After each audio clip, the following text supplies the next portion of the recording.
함께 은혜를 나누고자 합니다. 복음이 뭘까? 이해라는 게 알아듣게 했다 혹은 알아먹었다 뭐 이런 뜻이거든요. 이해가 됩니까? 혹은 이해가 됐습니까? 이러죠. 우리 학교 다닐 때 삼천고등학교 유명한 선생님이 계셨습니다. 조병옥 선생님이라고. 과학과 물리를. 영은 영은이가 2번 이상 떠들면 밖으로 데리고 나가세요. 그분이 계셨는데 그분이 이 학생들이 이렇게 똑바로 쳐다보고 얘기를 못하는 거예요. 습성이. 자꾸 천정을 쳐다보면서 이야기하는 거예요. 그래서 수업을 하다가 애들이 못 알아들으면 자 예를 들자면 A 플러스 B 플러스 C는 뭐가 되게 되겠어? 이러면서 저쪽을 쳐다보는 거예요. 그 선생님 별명이 뭐가 되게 되겠어요? 칠판에 막 적다가도 자 이걸 이렇게 하면 저쪽을 보면서 뭐가 되게 되겠어? 이라는 거예요. 아주 좋은 대학을 나오시고 머리가 좋으신 선생님인데 이 학생들과 이해하는 커뮤니케이션 하는 방법을 모르는 거예요. 그래서 그 선생님이 가지고 있는 것에 제가 생각할 때 10분의 1도 학생들한테 전달이 안 되는 거예요. 맨날 선생님이라고 하시는 말씀이 뭐가 되게 되겠어? 뭐 그 말을 수업 시간에 한 150번 정도 쓰니까요. 이제 그 선생님은 학생들이 이해하느냐 못하느냐 자꾸 이제 묻다 보니까 그게 습성이 된 것 같아요. 그 선생님이 목사가 안 되기 천만다행이지. 이렇게 믿으면 뭐가 되게 되겠어요? 그랬을 거 아닙니까? 근데 오늘 그 선생님이 자꾸 생각납니다. 이렇게 오늘 논쟁이 되고 있는 이런 문제가 교회 안에 있으면 뭐가 되게 되겠습니까? 복음에 대한 이해가 잘못된 거죠. 오늘 우리는 복음에 대해서 잘 이해하고 있는지 혹은 하나님께서 우리에게 오늘 또 새로운 은혜를 어떻게 이해시켜 주는지 한번 믿음으로 말씀을 받는 시간이 되기를 간절히 소망합니다. 첫 번째 우리가 기억해야 될 것은 인간은 구원을 받는 존재이지 구원을 하는 존재가 아닙니다. 그죠? 우리는 구원을 받는 존재들입니다. 하나님께서 구원하시는데 간혹 쓰이긴 합니다, 저희가. 그죠? 간혹 쓰이긴 합니다만, 우리는 구원을 궁극적으로 구원받는 존재, 혹은 구원을 받아야 되는 존재입니다. 그런데, 여기에서는 하나님 아닌 다른 게 구원에 관여된다고 말하고 있거든요. 우리가 꼭 기억해야 될 것, 오직 하나님만 구원을 판단하신다.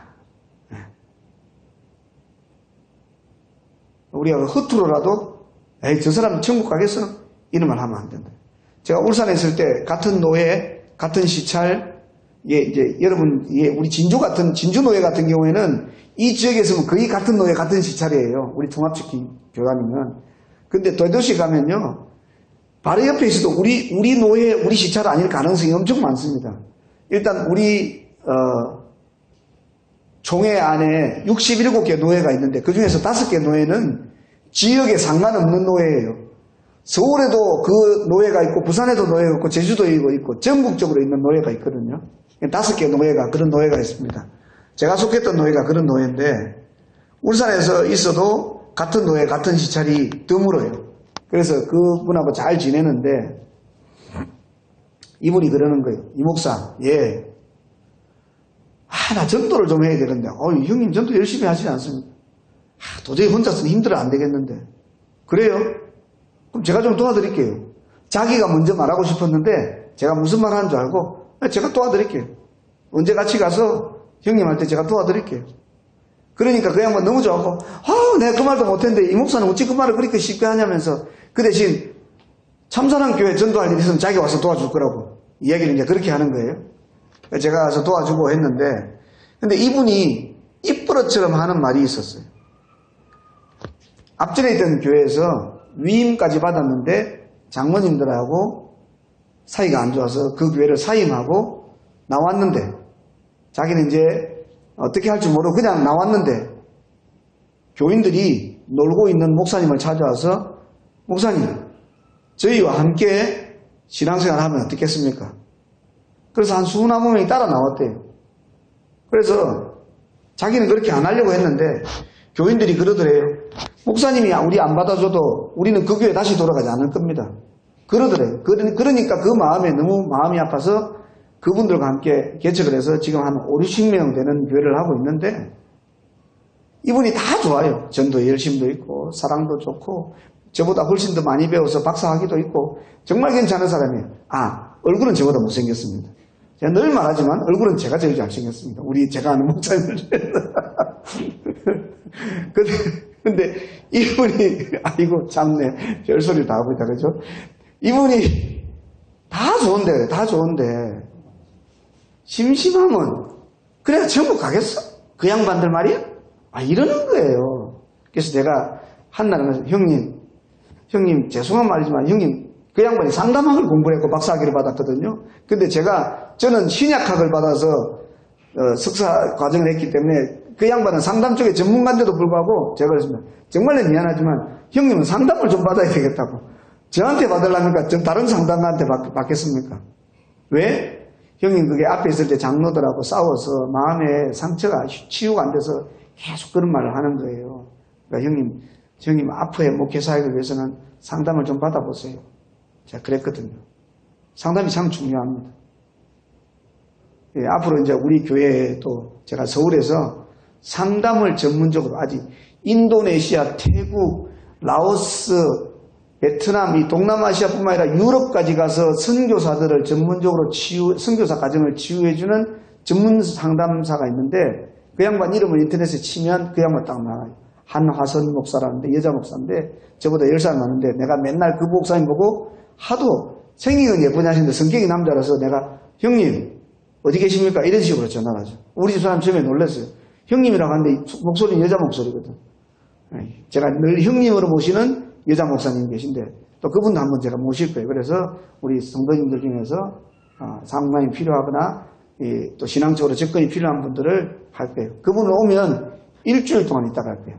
한 번만 해서 가서는 안 된다고 하기 때문에 일주일 동안 있다 가려고 이제 제가 스케줄을 잡고 있는데 아직 스케줄이 잘 안 잡혀서 그랬는데 어찌됐건 제가 무슨 말씀을 하려고 그러냐면 인간은 인간의 도리만 다 해야 돼요. 하나님은 하나님의 일을 하시고 인간은 인간의 일을 하는 데인데 오늘 사도행전 15장 1절로 11절에 보면 인간이 자꾸 하나님의 영역에서 하나님께서 하시는 말씀들을 인간이 말하고 있는 거예요. 이 문제로 인해서 이제 결국 예루살렘 교회로 바울과 바나바와 다른 성도들이 가게 됩니다. 이제 이런 거거든요. 지금 현실의 문제에서도 그렇습니다. 현실에 교인들 간에 문제가 생기면 교회에서 교회법으로 다룹니다. 근데 교회에서 교회법으로 다루다가 안 되면 노예로 올라갑니다. 노예. 예. 일반 교인들이 노예로 갈 일은 별로 없지만 사실 장로님이나 목사님들 문제 생기면 이제 노예로 갑니다. 노예. 그러니까 교회 안에서 생긴 문제들이 교회 안에서 풀기 어려우면 노예로 갑니다. 노예로 가서도 안 되면 어디로 가느냐? 총회로 갑니다. 총회. 그리고 총회에서 난 법 선언은 하나님의 말씀인 줄 알고 믿어야 되는데 인간들이 성경을 믿는다면서 그리 안 하죠. 종회법에 치면 또 사회법에다 걸어버려요. 지금 한국교회 가장 큰 문제가 그거예요. 치면 못 참는 거예요. 예를 들어서 있지 않습니까? 제가 하나도 잘못한 게 없어요. 근데 우리 강현중 집사님이 저를 걸었어요. 속된 말로. 그래서 제가 걸렸어요. 아니 걸 건덕지게 계시게 걸릴 거 아닙니까? 뭐 억지로라도. 그러면 내가 진짜 억울하면 하나님한테 호소를 해야죠. 그죠? 저는 그렇게 생각합니다. 네. 그런데 교회법으로 하다가 안 되면 세상법으로 나가버리는 거예요. 그러니까 세상 사람들이 알게 되는 거예요. 그래서 알게 되는 게 교회의 비리들. 여러분 우리 개신교, 우리 대한예수교 장로의 통합적 비리보다 비리가 한 100배 많은 교단이 있습니다. 어떤 교단인지 아십니까? 천주교요. 천주교는 비리가요. 중국집 주방 뒤에 있는 바퀴벌레보다 많아요. 바글바글해요. 근데 거기는요, 교회 안에서만 다뤄요. 절대로 세상으로 안 나요. 누가 더 성경적으로 살아가고 있는 겁니까? 그런 면에서는 우리보다는 그 사람들이 더 살아가요. 말이 조금 샜는데 질서와 순서를 지켜야 된다는 말씀들 때문에 그랬는데 오늘 질서와 순서를 지키려고 이 사람들은 그 안에서 바울이 올리, 바나바가 올리, 그 예루살렘 유대로부터 온 형제들이 올리 그런 말 하지 않고 예루살렘으로 갑니다. 누가 있습니까? 사도들이 있기 때문에 사도들에게 갑니다. 오늘 저 가습기를 틀었는데도 제가 유난히 목이 아프네요. 혹시 여러분들 괜찮습니까? 우리 영은이한테 감기가 올라서 그런 것 같아요. 지금 가만히 생각하니까.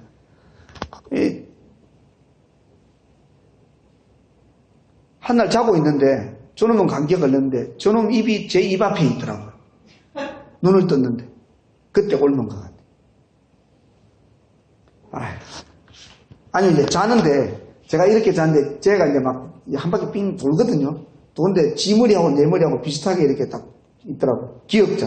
아버지와 아들이 기역자로 있는데 제가 그때부터 너무너무 힘드네요. 목이. 이 일로 하여튼 바나바와 바울은 예루살렘으로 갑니다. 일종의 종회의 헌의하러 가는 거죠. 예루살렘 갈 때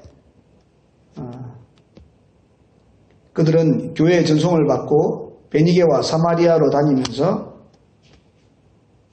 형제들을 기쁘게 할 만한 일을 합니다. 무슨 일로?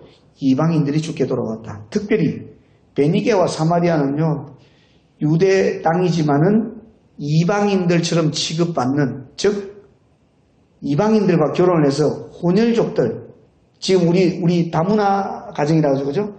우리나라도 그렇지 않습니까? 오늘 보니까 그 포털에 그런 게 나왔어요. 10살짜리 애인데 다문화 가정에 태어난 애예요. 친구들이 잡종이라고 때린대요. 우린 잡종 아닙니까? 우리 아버지는 경상도거든요. 우리 엄마는 전라도예요. 저도 경상도 전라도 잡종이에요. 네. 우리 아버지는 영천이시고 우리 어머니 전주이신데 저도 영천이시 전주이시 잡종이에요. 그렇지만 다 잡종 아닙니까? 그럼 우리나라가요. 몽골 원나라의 침몰을 받았을 때 원나라가요. 우리 삼델초에 난 알죠, 그죠? 예. 아니 싸그리 다 해가지고 전부 다 몽골 사람들한테 다 일일이 돼버렸어요. 우리 그때 다 섞였어요. 솔직히 말해서. DNA가 섞여버렸어요. 우리 단일 민족, 아닙니다, 우리 일본 것도 많이 섞였고요. 37년 동안 수탈당하면서. 원나라도 수탈당했고요. 청나라도 수탈당했으면서 우리나라 단일 민족 아니에요.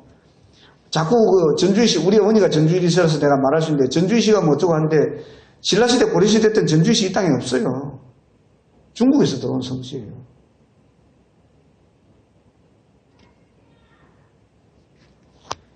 유대 땅에도 이 사마리아 사람들, 베니게 사람들 엄청 핍박했는데 이방인들이 구원받았다는 게 이 사람들이 야 우리도 그럼 하나님의 백성으로 구원받으시게 우리가 아브라함 자손들에 들어갈 수 있겠구나 해서 너무너무 기뻐하는 거예요. 일단 기뻐했다는 뜻이 그런 면도 있다는 겁니다.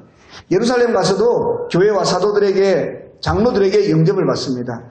그리고 거기에서 간증하죠. 무슨 간증요? 1차 전도 여행을 통해서 하나님께서 역사하신 일들을 쫙 하니까 사람들이 은혜 받고 너무너무 감사하는 거예요. 그런데 이 중에서도 구시대적인 인간적인 결정, 즉 바리새파 그리스도인들이 뭐라고 합니까? 안 된다. 이방인이 예수 믿는 것은 말리지 않겠지만 이 사람들도 할례 받아야 된다. 모세율법을 지켜야 된다. 이렇게 말하고 있는 겁니다. 그래서 사도와 장로들이 이 일에 대해서 의논하려는 것을 시작합니다. 이게 왜 그러냐면요. 이 당시가 기독교의 초창기, 이제 기독교가 시작된 지 몇십 년 안 된 때였거든요. 그러다 보니까 기독교, 즉 예수 그리스도를 믿는 사람들인데 기독교의 이론, 정신, 교리 이런 게 정리가 되지 않은 거예요. 그때 당시에는 신약 성경이 있었겠습니까? 없었겠습니까? 신약 성경이 없었습니다. 복음서가 간간히 있고 이때 사도 바울이 교회들에게 편지를 하기 시작하거든요. 제일 먼저 데살로니가 전서를 써서 보내고 데살로니가 후서를 써서 보내고 이제 편지를 쓰기 시작하는 일들이기 때문에 지금 이 당시에는 교리적으로 혼돈스러운 때긴 합니다. 많은 변론이 있었다고 말씀하고 있습니다. 지극히 인간적인 생각들이죠. 지극히 인간적인 생각들. 오늘 말씀 9절에 보면 9절을 한번 보십시오. 그런 변론들 때문에 베드로가 말하는데요. 7절부터서 베드로가 설교를 하는데 9절에 보면 그들이나 우리나 차별이 없어야 된다라고 말씀하고 있습니다. 그리고 그 차별하는 일들에 대해서 너희가 하나님을 시험하는 것이다라고 사도 베드로가 말씀하고 있습니다. 그러면서 베드로가 하는 말이 참 인간적입니다. 그러니까 보십시오. 이게 양심과 상식이에요. 제가 베드로를 좋아하는 이유, 상식과 양심이 있는 거예요. 이 사람이 지식적으로 대단한 게 아니거든요. 뭐라고 합니까? 야, 10절 보십시오. 그런데 지금 너희가 어찌하여 하나님을 시험하여 우리 조상과 우리도 능히 매지 못하던 멍에를 제자들의 목에 두르느냐. 즉 무슨 말입니까? 하나님께서 시내산에서 율법을 줬습니다. 너희가 이렇게 해야 된다. 십계명을 줬습니다. 너희가 이렇게 해야 된다 하는데 했습니까? 못했습니까? 못했다니까요. 못해서 예수님이 온 거 아닙니까?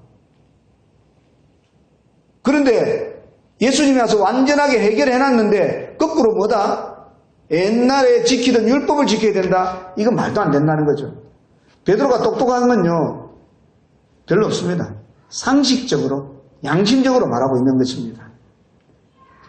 그래서 그들이 우리와 동일하게 주 예수의 은혜로 구원받는다. 즉, 우리도 선택받은 민족이었지만, 율법을 먼저 받았지만, 우리는 할례도 받았지만, 그걸로 안 돼서 예수님이 오셨기 때문에, 모든 사람들은 결국에는 예수 그리스도의 은혜로만 구원받는다. 더 이상의 말이 필요 없습니다. 구원은 누구의 영역입니까?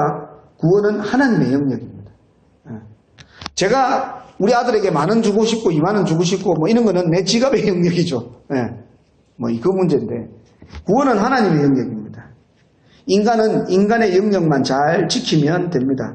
목사는 열심히 목회하고 농부는 열심히 농사 짓고 학생은 열심히 공부하고 남편은 아내를 사랑하고 아내는 남편을 존중하고 자기의 영역만 잘 지키면 되는 거예요. 나는 학생인데 공부 열심히 하는데 목사가 목회 잘 못하네. 에이씨 목사 뭐 저래 하고 하는 거는 말은 맞는 말이지만 지가 간섭할 문제는 아니라는 거죠. 그건 하나님의 영역이고.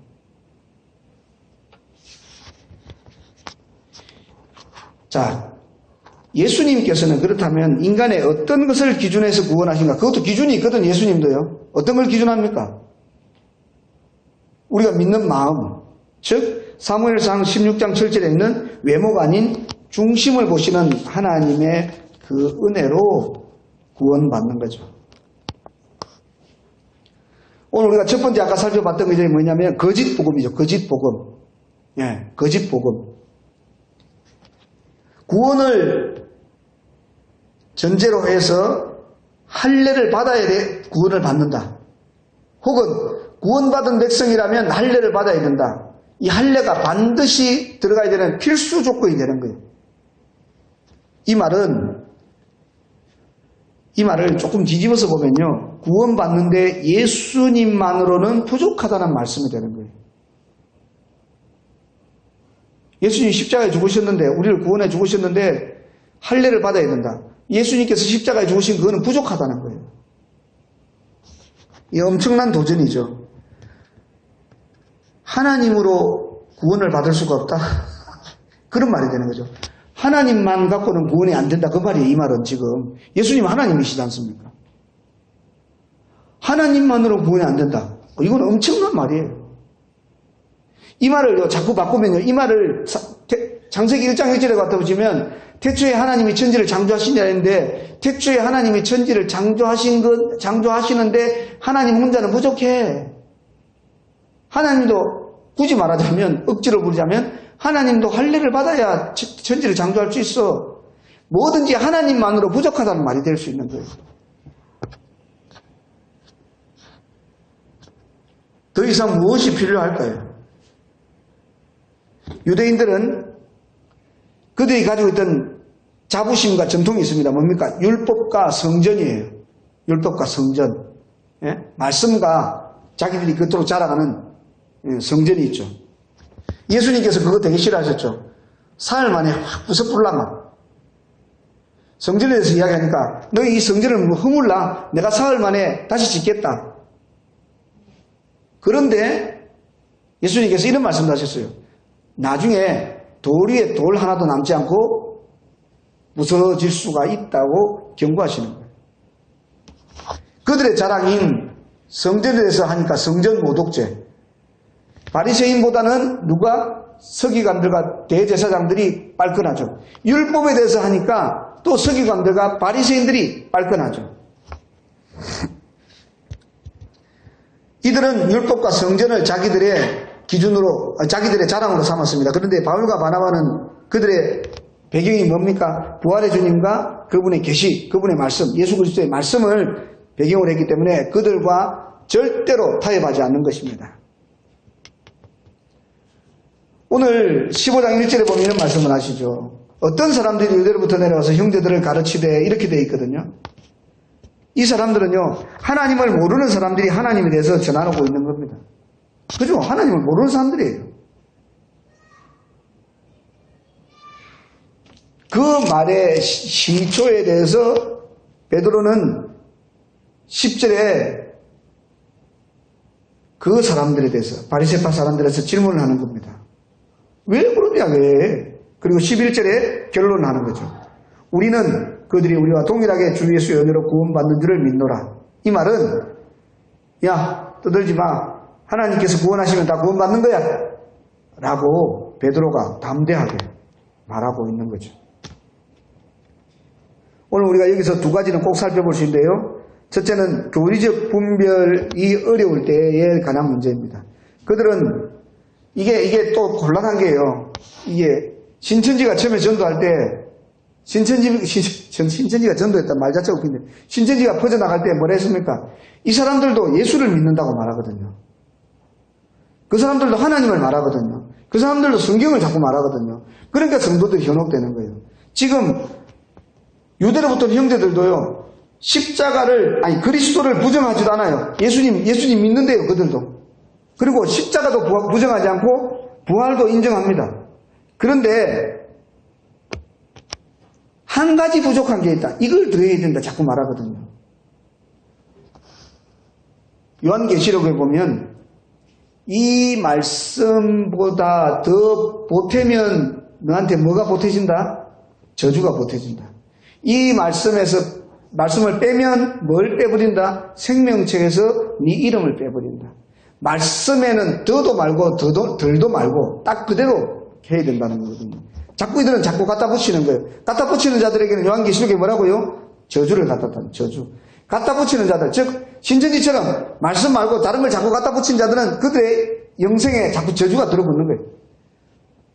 자꾸 빼는 자들이 또 있어요. 빼는 자. 누굽니까? 여호와의 증인, 안식교 이런 사람들 빼거든요. 또 성경에 있는 걸 빼는 자들은 누굽니까? 그 사람들은 생명책 이름이 빠진 거예요. 즉 구원받는 백성이 아니라는 거예요. 이건 명백합니다. 이건 제 말이 아닙니다. 성경에 있는 말씀이니까. 성도들은 이럴 때 곤혹스럽기도 하지만 반대로 예수 그리스도에 대해서 보충해야 된다는 그런 생각들은 저주의 생각인 줄 알고 우리가 아무리 교리적으로 몰라도 기본적인 것들로 우리의 마음을 무장하면 되는 것입니다. 혹시 내년에 또 새로운 이단이 생길지도 몰라요. 그런데 생전 처음 들어보는 소리잖아요. 그러면 이단일 가능성이 많습니다. 생전 처음 듣는 소리면 이단일 가능성이 많아요. 두 번째, 계시가 확정되는 차례와 수준이 있거든요. 베드로가 오늘 왜 담대히 말할 수 있었습니까? 베드로가 불과 얼마 전까지는 어떤 사람이었습니까? 하나님께서 계시로 보여주는데도 안 됩니다. 하나님께서 하시는데도 안 됩니다. 베드로는 그런 사람이었어요.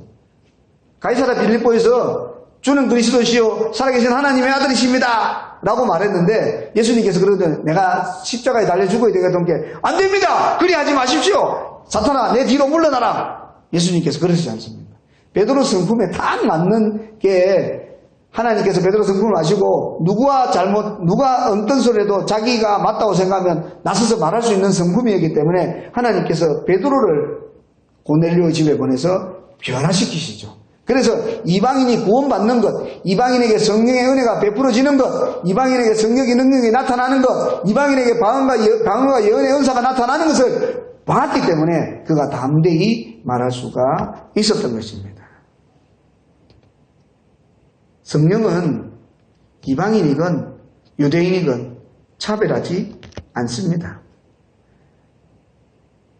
모두가 하나님의 백성인 것을 오히려 성령께서는 증명하시는 것입니다. 오늘 거짓 가르침을 경계해야 되며 구원이라는 것은 오직 믿음으로만 구원받는다는 것을 아시고 하나님은 절대로 차별하지 않으신다는 것을 우리가 기억하고 복음이라는 것이 누가 받아들여도 받아들일 수 있으며 이해할 수 있으며 누가 받아들여도 정말 복음이구나 하고 받아들일 수 있는 그런 수준인 것을 오늘 말씀 속에서 우리가 알 수가 있는 것입니다. 이제 이 수입 5장 이후로 계속해서 교리적인 문제들에서 정리가 나오지만 지금 우리가 볼 때 가장 보편적이고 가장 타당한 말씀들이 이 때로부터서 시작됩니다. 그래서 이것을 예루살렘 제1차 공의회라고도 합니다. 하나님께서 하나님의 사람들을 통해서 하나님의 교회를 세워나가십니다. 누가 봐도 누가 생각해도 보편타당하고 이해할 수 있으며 받아들일 수 있는 믿음의 수준으로 말입니다. 오늘 우리가 복음에 대한 이해를 잘 하셔서 우리 마음을 괴롭히거나 우리의 삶에서 하나님 아닌 다른 것으로 우리의 구원을 흔들는 자들이 있다면 사탄아 내 뒤로 물러나라. 너에게 저주를 더한다. 너는 생명의 시련에 빠질 수밖에 없다. 오히려 담대히 말할 수 있는 그런 믿음의 백성들로 살아가시기를 간절히 축복합니다. 하나님 감사합니다. 사랑하는 주의 백성들에게 말씀을 주시고 우리가 더욱 말씀 안에서 더 담대하게 하시고 말씀이 우리의 기준이 되어서 우리의 삶이나 우리의 지혜가 아니라 하나님 말씀대로 우리가 구원의 확정함을 얻고 살아가는 주의 백성들 될 수 있도록 은혜를 더하여 주시옵소서. 예수님만을 의지하게 하시고 예수님만을 바라보게 하시고 성령님께서 증언해 주시는 대로 살아가는 주의 백성들 되게 하여 주시옵소서. 예수 그리스도 이름으로 기도드리옵나이다.